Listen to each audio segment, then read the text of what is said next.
வணக்கம். சுப்ரீம் செய்திகளுக்காக இரா செல்வமணி. பாஜக அதிமுக கூட்டணி சந்தர்ப்பவாத கூட்டணி. இதனால் மக்களுக்கு எந்த பலனும் இல்லை. முன்னாள் முதலமைச்சர் நாராயணசாமி விமர்சனம்.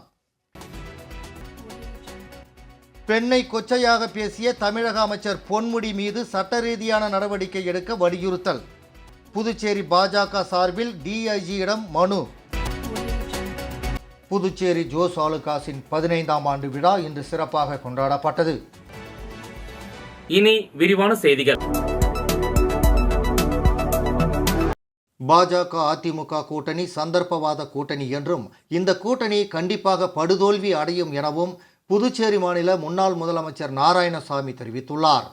மத்திய அரசு கொண்டு வந்துள்ள வக்ஃபு வாரிய சட்ட திருத்த மசோதாவை கண்டித்தும் வக்ஃபு வாரிய சட்ட திருத்த மசோதாவை உடனடியாக திரும்ப பெற வலியுறுத்தியும் புதுச்சேரி மாநில காங்கிரஸ் கட்சியின் சிறுபான்மை பிரிவு சார்பில் பழைய பேருந்து நிலையம் அருகில் கண்டன ஆர்ப்பாட்டம் நடைபெற்றது. இந்த ஆர்ப்பாட்டத்தில் முன்னாள் முதலமைச்சர் நாராயணசாமி, காங்கிரஸ் மாநில தலைவர் வைத்தியலிங்கம், சட்டமன்ற உறுப்பினர் வைத்தியநாதன் உள்ளிட்ட 200க்கும் மேற்பட்ட காங்கிரஸ் கட்சியினர் கலந்து கொண்டு வக்ஃபு வாரிய சட்ட திருத்த மசோதாவை திரும்ப பெற வலியுறுத்தி மத்திய அரசுக்கு எதிராக கண்டன கோஷங்களை எழுப்பினர்.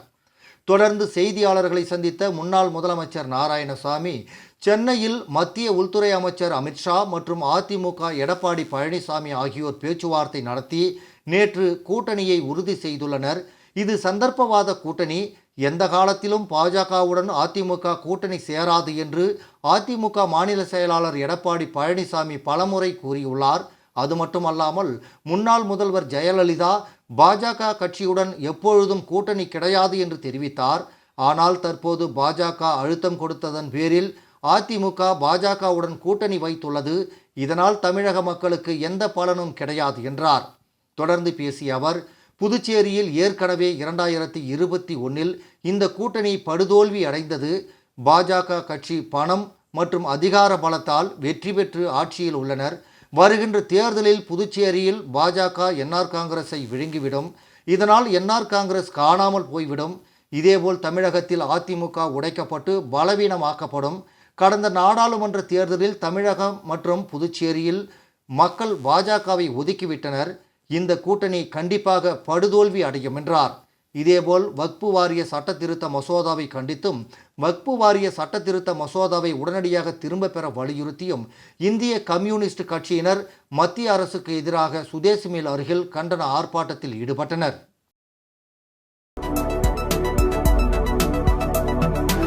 இந்து பெண்களை கொச்சையாக பேசிய தமிழக அமைச்சர் பொன்முடி மீது வழக்கு பதிவு செய்து அவர் மீது சட்ட ரீதியான நடவடிக்கை எடுக்க வலியுறுத்தி புதுச்சேரி பாஜக சார்பில் டிஐஜியிடம் புகார் மனு அளிக்கப்பட்டுள்ளது. தந்தை பெரியார் திராவிடர் கழகம் சார்பில் பெரியாரின் பெருந்தொண்டர் திருவாரூர் கே தங்கராசு நூற்றாண்டு விழா சென்னையில் கடந்த வாரம் நடைபெற்றது. அந்த விழாவில் அமைச்சர் பொன்முடி இந்து கடவுள்களின் மத சின்னங்களை விபச்சார தொழிலுடன் இணைத்து அவமதித்து அநாகரிகமாக பேசியிருந்தார்.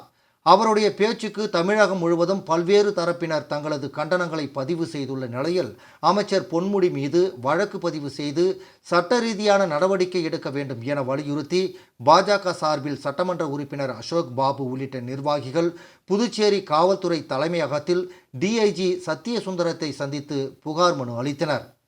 தொடர்ந்து செய்தியாளர்களை சந்தித்த பாஜக சட்டமன்ற உறுப்பினர் அசோக் பாபு, இந்து மதத்தை சார்ந்த பெண்களை சைவம் வைணவம் என்று அமைச்சர் பொன்முடி மிகவும் ஆபாசமான முறையில் பேசியிருக்கிறார். அவருடைய பேச்சு மிகவும் கீழ்த்தரமானது, ஆபாசமானது, இந்து மக்களின் மத உணர்வை பாதிப்படைய செய்துள்ளது. எனவே இதனை கண்டித்து அவர் மீது வழக்கு பதிவு செய்து சட்ட ரீதியான நடவடிக்கை எடுக்க வலியுறுத்தி பாஜக சார்பில் புகார் மனு அளிக்கப்பட்டுள்ளதாக தெரிவித்தார். 6/4/2025 அன்று தமிழக வனத்துறை அமைச்சர் திரு பொன்முடி அவர்கள் ஒரு நிகழ்ச்சியில் கலந்து கொண்டு பேசும்போது இந்து மதத்தை சார்ந்த பெண்களை சைவம் வைஷ்ணவம் என்று ஆபாசமாக பேசியிருக்கிறார். மேற்படி செயல் மிகவும் கண்டிக்கத்தக்கது. இந்த பேச்சு மிகவும் கீழ்த்தரமானது, ஆபாசமானது. இது இந்து மக்களுடைய மத உணர்வை மிகவும் பாதிப்படைகிறது. இதை கண்டித்து நாங்கள் இன்றைக்கு காவல்துறையில் நாங்கள் தமிழக அமைச்சர் மீது சட்டப்படி வழக்கு பதிவு செய்து நடவடிக்கை எடுக்க வேண்டும் என்று இன்றைய தினம் நாங்கள் பாரதிய ஜனதா கட்சி சார்பாக இங்கே வந்து நாங்கள் புகார் அளிச்சிருக்கிறோம். புகார் கொடுத்துட்டு தான் வந்து பேசியிருக்கோம். தொடர்ந்து இதே மாதிரி திராவிட மாடல் அரசை சேர்ந்த அமைச்சர்கள் பேசிக்கொண்டே வருகிறார்கள். இந்துக்கள் வந்து சட்டத்தை மதிக்கிறவங்க அமைதியாக போகிறாங்க. அதை வந்து அவங்க பலவீனமாக நினச்சி கொண்டு இதே மாதிரி பேசிக்கிட்டு வராங்க. இது கண்டனத்துக்குரியது. இதுக்காக வந்து சட்ட ரீதியாக நாங்கள் வந்து புகார் கொடுத்துருக்குறோம். அவர் மேலே நடவடிக்கை எடுக்கணும்னு சொல்லிட்டு. புதுச்சேரி ஜோஸ் ஆலுகாஸின் 15ஆம் ஆண்டு விழா இன்று சிறப்பாக கொண்டாடப்பட்டது. புதுச்சேரி ஜோஸ் ஆலுகாஸின் 15ஆம் ஆண்டு விழா இன்று சிறப்பாக கொண்டாடப்பட்டது. விழாவில் சிறப்பு விருந்தினர்களாக பங்கேற்ற சட்டமன்ற எதிர்க்கட்சி தலைவரும் சட்டமன்ற உறுப்பினருமான திரு சிவா மற்றும் சட்டமன்ற உறுப்பினர் திரு சம்பத் அவர்களால் விழா துவங்கப்பட்டது. மேலும் சிறப்பு வாடிக்கையாளர்கள் விளக்கு ஏற்றி கேக்கு வெட்டி ஆண்டு விழாவை சிறப்பித்தனர். இதில் ஜோஸ் ஆலுகாஸ் கிளை மேலாளர் நிஜோ, துணை மேலாளர் மனோஜ், கணக்கு கிளை மேலாளர் சஜீஸ் மற்றும் ஊழியர்களோடு வாடிக்கையாளர்களும் கலந்து கொண்டனர். ஜோஸ் ஆலுகாஸின் 15ஆம் ஆண்டு விழா சிறப்பு தள்ளுபடியாக ரூபாய் 75,000 மதிப்புடைய தங்க நகைகள் வாங்கும்போது ஒரு தங்க நாணயம் இலவசமாக வழங்கப்படுகிறது. அதேபோல் வைரத்திற்கு ரூபாய் 15,000 தள்ளுபடியாக ஒவ்வொரு கேரட்டுக்கும் வழங்கப்படுகிறது. மேலும் தங்க நாணயமும் இலவசமாக வழங்கப்படுகிறது. பிளாட்டினத்திற்கு 7% தள்ளுபடியும், வெள்ளியில் குறிப்பிட்ட நகைகளுக்கு செய்கூலி சேதாரம் ஏதுமின்றி விற்பனை செய்யப்படுகிறது.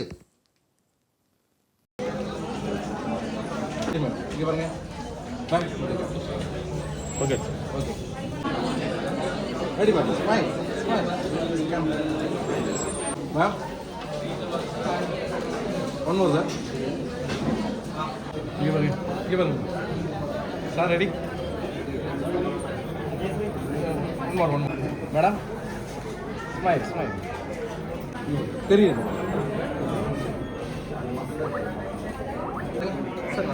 இங்கே பாருங்க, நேராக பாருங்க சார். எப்படிங்க எப்படிங்க சார் முடியும் சார். இங்கே பாருங்க மேம், அப்படியே இருங்க. புதுச்சேரி தொழிலாளர் நலத்துறை அலுவலகத்தில் உள்ள இலவம்பஞ்சு மரத்தில் காய்கள் காய்ந்து இலவம்பஞ்சு வெடித்து காற்றில் பரவுவதால் பொதுமக்கள் சிரமத்திற்கு உள்ளாகி வருவதை அறிந்த அரசு கொறடா ஏகேடி ஆறுமுகம் அதனை அகற்றியது பொதுமக்களின் பாராட்டை பெற்றுள்ளது.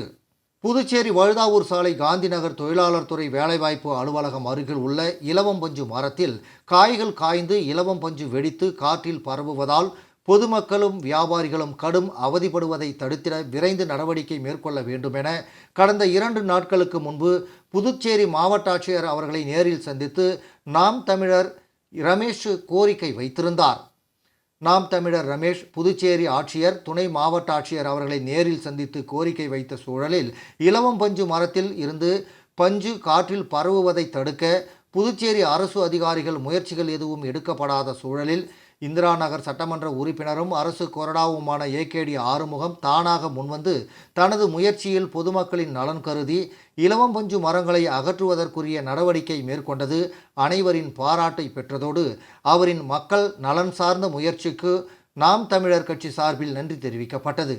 மேலும் தொழிலாளர் நலத்துறை கட்டிட வளாகத்தில் உள்ள இந்த இலவம்பஞ்சு மரத்தினையும் உடனே அகற்றிட நடவடிக்கை மேற்கொள்ள வேண்டும் எனவும் இந்திரா நகர் சட்டமன்ற உறுப்பினர் ஏகேடி ஆறுமுகம் அவர்களிடம் வியாபாரிகளும் பொதுமக்கள் சார்பாகவும் நாம் தமிழர் கட்சி ரமேஷ் கோரிக்கை விடுத்தார்.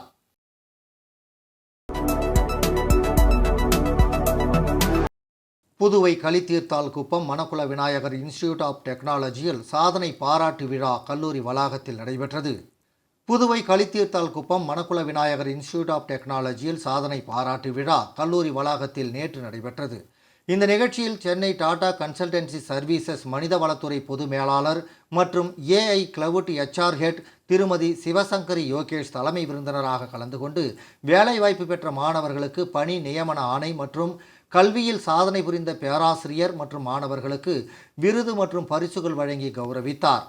இவ்விழா மணக்குள விநாயகர் கல்வி குழும தலைவர் மற்றும் மேலாண் இயக்குனரும் திண்டிவனம் தக்ஷசீலா பல்கலைக்கழக வேந்தருமான திரு எம் தனசேகரன் அவர்கள் தலைமையில் நடைபெற்றது. செயலாளர் டாக்டர் நாராயணசாமி கேசவன், பொருளாளர் திரு ராஜராஜன் மற்றும் இணை செயலாளர் திரு வேலாயுதம் ஆகியோர் முன்னிலை வகித்தனர். கல்லூரி முதல்வர் முனைவர் எஸ் மலர்கன் வரவேற்புரை மற்றும் கல்லூரியின் நடப்பு கல்வியாண்டுக்கான சாதனை உரையை ஆற்றினார். கல்லூரி தலைவர் தனசேகரன் தனது உரையில் வேலை வாய்ப்புகளை பெற்ற மாணவர்களுக்கு தனது மனமார்ந்த வாழ்த்துக்களை தெரிவித்தார். எந்த துறை அல்லது பதவி எதுவாக இருந்தாலும் தங்களுக்கு கிடைத்த வாய்ப்புகளை அதிகபட்சமாக பயன்படுத்தி கொள்ளுமாறு அவர்களை ஊக்குவித்தார். அர்ப்பணிப்பு மற்றும் விடாமுயற்சியின் முக்கியத்துவத்தை வலியுறுத்திய அவர், நவீன பணியிடத்தின் சவால்களை திறம்பட எதிர்கொள்ள மாணவர்கள் விடாமுயற்சியுடன் பணியாற்றவும் தொடர்ந்து தங்கள் திறன்களை மேம்படுத்தவும் அறிவுறுத்தினார். பொருளாளர் திரு ராஜராஜன் பாராட்டு உரையில் ஒருவரின் தொழில்முறை பயணத்தில் தொடர்ச்சியான கற்றலின் முக்கியத்துவத்தை வலியுறுத்தினார். அடுத்த 5 ஆண்டுகளில் தொழில்துறைகளில் பரவலாக செயல்படுத்தப்படும் என்று எதிர்பார்க்கப்படும் செயற்கை நுண்ணறிவின் வளர்ந்து வரும் முக்கியத்துவத்தையும் அவர் எடுத்துரைத்தார். தலைமை விருந்தினர் திருமதி சிவசங்கரி யோகேஷ் புகழ்பெற்ற நிறுவனங்களில் வேலை வாய்ப்புகளை பெற்ற மாணவர்களின் சாதனைகளை பாராட்டினார். தனது ஊக்கமளிக்கும் முறையில் மற்றவர்கள் தவிர்க்கக்கூடிய பொறுப்புகளை தைரியமாக ஏற்குமாறு அவர் வலியுறுத்தினார். வளர்ச்சிக்கான பாதையாக வாய்ப்புகளுக்கு ஆம் என்று சொல்வதன் சக்தியை எடுத்து காட்டினார். தவறவிடுவோம் என்ற பயம் மற்றும் தவறவிடுவோம் என்ற பீதி ஆகியவற்றை தாண்டி உயர மாணவர்களை அவர் ஊக்குவித்தார். தொடர்ந்து வளர்ந்து வரும் தொழில்முறை உலகில் கவனம் செலுத்தவும் மீள்தன்மையுடனும் நீண்டகால வெற்றியில் அர்ப்பணிப்புடனும் இருக்க அவர்களை ஊக்குவித்தார். நிகழ்ச்சியில் வேலைவாய்ப்பு துறை டீன் முனைவர் எம் ஜெயக்குமார் வேலைவாய்ப்பு மையத்தின் செயல்பாடுகள் குறித்த ஆண்டறிக்கை வாசித்தார். இறுதியில் மேலாண்மை துறை பேராசிரியர் முனைவர் எஸ் வைத்தீஸ்வரன் நன்றி உரையாற்றினார். நிகழ்ச்சியில் அனைத்து துறை தலைவர்கள், பேராசிரியர்கள் மற்றும் வேலைவாய்ப்பு ஒருங்கிணைப்பாளர்கள் பலர் கலந்து கொண்டனர்.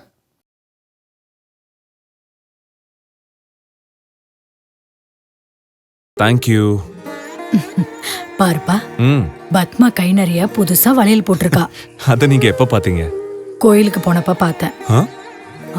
அப்போ கோவிலுக்கு போனது சாமிய கும்பிட இல்ல. ஏன்பா, ஏன் முன்னாடி வந்து நின்னு சாமி கும்பிட்டா நான் பார்க்க மாட்டேனா? எனக்கும் வேணும் புது வளையல். இப்ப தங்கத்தோட விலை என்னன்னு தெரியுமா? பாரு, ஜோஸ் ஆலுகாஸ்ல இப்போ ஒரு புது ஆஃபர் இருக்கு.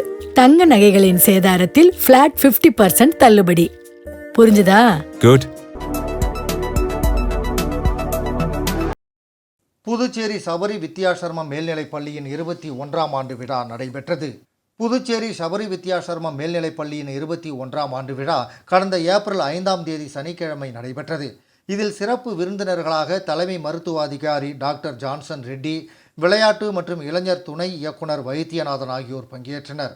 மற்றும் கௌரவ விருந்தினர்களாக புதுச்சேரி அன்னை வேளாங்கண்ணி அமைப்பின் தலைவர் பெர்னதெத் மேரி மற்றும் இயக்குனரான மெர்சிடஸ் தேவி ஆகியோர் பங்கேற்றனர். இதில் மாணவர்கள் அனைவரையும் வரவேற்றனர். பள்ளியின் தாளாளர் மற்றும் முதல்வர் குத்துவிளக்கு ஏற்றி விழாவினை துவக்கி வைத்தனர்.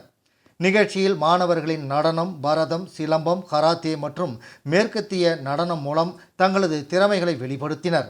இறுதியில் அனைத்து மாணவர்கள், ஆசிரியர்களுக்கும் பரிசுகள் வழங்கப்பட்டு விழா நிறைவடைந்தது.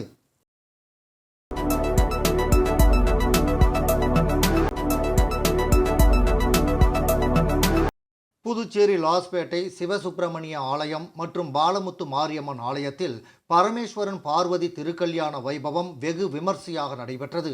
இதில் நூற்றுக்கணக்கான பக்தர்கள் கலந்து கொண்டு தரிசனம் செய்தனர்.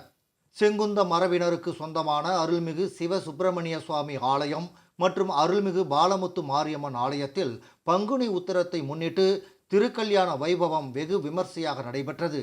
திருக்கல்யாணத்தை ஒட்டி ஆலயத்தில் அமைந்துள்ள பஞ்சமூர்த்திகளுக்கு மகா அபிஷேகம் தொடர்ந்து தீப ஆராதனைகளும் நடைபெற்றது. இதனை அடுத்து மாலையில் விநாயக பெருமான், 30 முக்கோடி தேவர்கள் மற்றும் 8000 ரிஷிகள் புடைசூழ பார்வதி தேவி மற்றும் வள்ளி தெய்வானையுடன் பெண் அழைப்பும் நடைபெற்றது. பெண் அழைப்பானது மாடவீதி வழியே வலம் வந்து தேவஸ்தானத்தை அடைந்தது. தொடர்ந்து எம்பெருமான் பரமேஸ்வரன், எம்பிராட்டி பார்வதி ஆகியோருக்கு முகூர்த்த மாலை அணிவிக்கப்பட்டு சுவாமிகளுக்கு பச்சை கொடி சுற்றுதல், பாத பூஜை செய்வித்தல், பூணூல் அணிவித்தல், வாஸ்திரம் சாத்துதல், காப்பு கட்டுதல், தொடர்ந்து திருமாங்கல்ய பூஜையும் அதனை அடுத்து திருக்கல்யாண வைபவமும் வெகு விமர்சையாக நடைபெற்றது.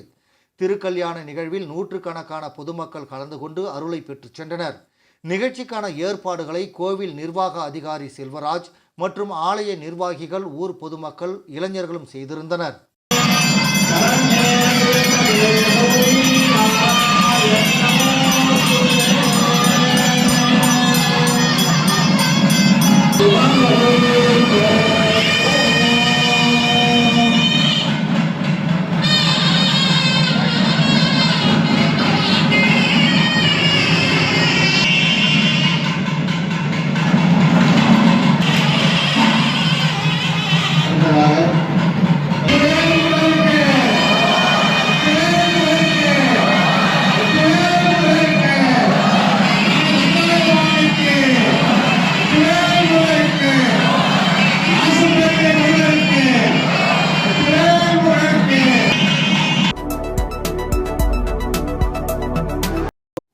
வில்லியனூர் கணுவாப்பேட்டை மார்க்கெட் வீதியில் எழுந்தருளியிருக்கும் அருள்மிகு ஸ்ரீ திரௌபதி அம்மன் ஆலயத்தில் நடைபெற்ற தீமிதி திருவிழாவில் திரளான பக்தர்கள் கலந்து கொண்டு தீமிதித்து தங்களது வேண்டுதலை நிறைவேற்றினர்.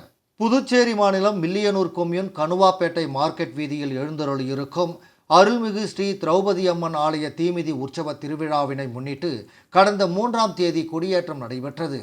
தொடர்ந்து ஒவ்வொரு நாளும் அபிஷேக ஆராதனை செய்யப்பட்டு இரவு மின் அலங்காரத்துடன் சுவாமி வீதி உலா நடைபெற்று வந்தது. முக்கிய நிகழ்வாக நேற்று தீமிதி திருவிழா வெகு விமர்சையான முறையில் நடைபெற்றது.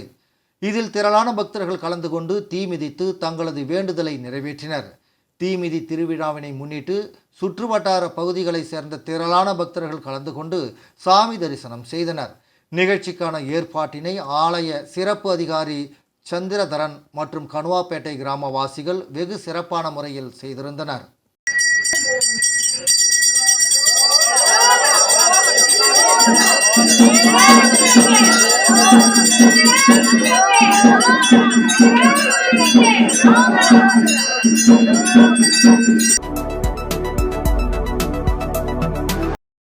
வில்லியனூர் கணுவாப்பேட்டை திரௌபதி அம்மன் ஆலய தீமிதி திருவிழாவை முன்னிட்டு தமிழக வெற்றி கழகம் சார்பில் அன்னதானம் வழங்கப்பட்டது. புதுச்சேரி மாநிலம் வில்லியனூர் கணுவாப்பேட்டை பகுதியில் அமைந்துள்ள அருள்மிகு திரௌபதி அம்மன் ஆலய தீமிதி திருவிழாவை முன்னிட்டு தமிழக வெற்றி கழகம் சார்பில் அன்னதானம் வழங்கும் நிகழ்ச்சி நடைபெற்றது. தமிழக வெற்றி கழக நிர்வாகி ராம்கி ஏற்பாட்டில் நடைபெற்ற இந்த நிகழ்ச்சியில் வில்லியனூர் தொகுதி தமிழக வெற்றி கழக நிர்வாகி MV சுகுமார் தலைமை தாங்கி அன்னதானம் வழங்கும் நிகழ்ச்சியை தொடங்கி வைத்தார். இந்த நிகழ்ச்சியில் தமிழக வெற்றி கழக நிர்வாகிகள் தமிழ்செல்வன், மோகன், சுனில், தேவா, தனுஷ், சஜி, கோபால், பன்னீர் மற்றும் தமிழக வெற்றி கழக நிர்வாகிகள் ஏராளமானோர் கலந்து கொண்டனர். இதில் சுமார் 1000க்கும் மேற்பட்ட நபர்களுக்கு அன்னதானம் வழங்கப்பட்டது என்பது குறிப்பிடத்தக்கது. மீண்டும் முதன்மை செய்திகள். பாஜக அதிமுக கூட்டணி சந்தர்ப்பவாத கூட்டணி, இதனால் மக்களுக்கு எந்த பலனும் இல்லை. முன்னாள் முதலமைச்சர் நாராயணசாமி விமர்சனம். பெண்ணை கொச்சையாக பேசிய தமிழக அமைச்சர் பொன்முடி மீது சட்ட ரீதியான நடவடிக்கை எடுக்க வலியுறுத்தல். புதுச்சேரி பாஜக சார்பில் DIG-இடம் மனு. புதுச்சேரி ஜோஸ் ஆலுகாஸின் 15ஆம் ஆண்டு விழா இன்று சிறப்பாக கொண்டாடப்பட்டது. இந்த செய்தி அறிக்கை இத்துடன் நிறைவு பெறுகிறது. வணக்கம்.